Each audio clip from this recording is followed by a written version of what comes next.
zone d'activité d'Azazga, jusque-là, c'est un terrain nu.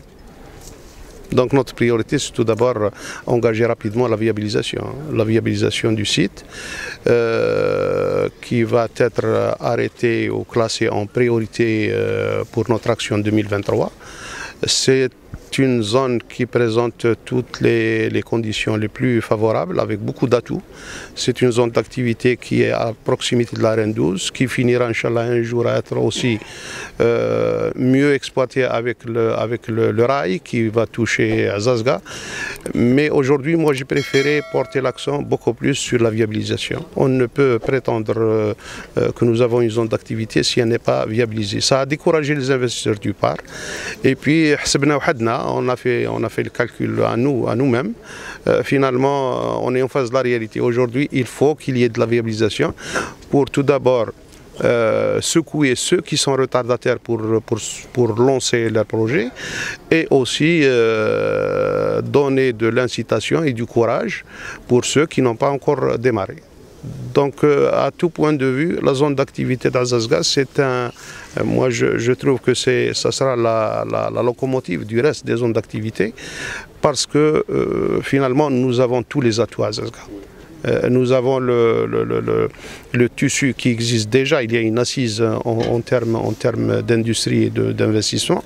Nous avons le réflexe, nous avons Azazga renferme tous les atouts. Et c'est dommage qu'on a trop tardé sur cette zone d'activité. Inch'Allah, on va rattraper ce retard sur l'exercice 2023. C'est une cagnotte qui est assez conséquente, mais on va la classer en première priorité. Ça va soulager non pas seulement Azazga, mais ça va aussi conforter le reste de toutes les daïrats qui sont autour. Parce qu'avec l'investissement qui sera réalisé, je crois qu'en termes de résorption de chômage, en termes de plus-value, en termes de fiscalité aussi locale, ça sera d'une grande importance. Le savoir-faire existe à Azazga. Inch'Allah, on arrivera à accompagner tout ce monde pour être au bon rendez-vous. Celle de Freha, c'est une zone d'activité qui finalement, globalement, elle est viabilisée. Globalement, elle est viabilisée. Il y a quelques petits soucis qu'on vient d'examiner tout à l'heure. C'est l'installation de 5 ou 6 investisseurs. C'est réglé, M. le PAPC vient de m'informer que les choses sont rentrées dans l'ordre. Dans une dizaine, à peu près 15 jours à peu près, tout va rentrer dans l'ordre.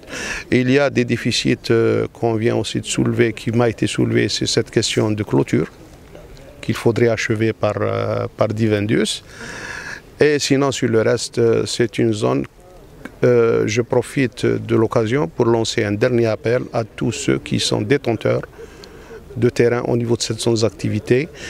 C'est pas normal qu'on fait de la réservation, alors on ne travaille pas, on ne laisse pas les autres travailler. De toute façon, l'administration sera obligée à prendre les mesures adéquates et le plus tôt, Inch'Allah.